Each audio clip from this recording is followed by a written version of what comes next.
कि जैसे शुद्ध सोने का आभूषण नहीं बन सकता, जैसे मिट्टी बिना पानी के मिलावट के आकार नहीं धारण कर सकती। मिट्टी को जब पानी में मिलाकर फिर उसे आकार दे सकते हैं, ऐसे मनुष्य शरीर बिना दोष के इसकी रचना नहीं हो सकती। गुण और दोष दोनों मिला करके इसकी रचना हुई है। अब किसी में यह है 90% गुण है और 10% दोष रह गए, 95% गुण है, 5% दोष रह गए, 99% गुण है, 1% दोष है।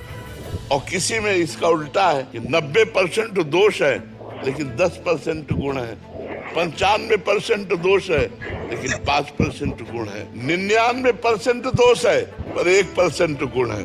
बिना गुण के कोई नहीं मिलेगा और बिना दोष के कोई नहीं मिलेगा।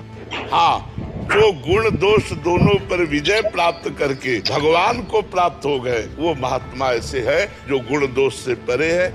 नहीं तो हम सब गुण दोषों के अंदर ही हैं। कमी बेसी हो सकती है परसेंट की, कि तुम में 40% दोष रह गए, हम में 5% दोष रह गए, लेकिन है निर्दोष वही है जो भगवान को प्राप्त हो चुका है, जो भगवत स्वरूप को प्राप्त हो चुका है। रात दिन शरीर का होश नहीं, केवल भगवान, वो निर्दोष है।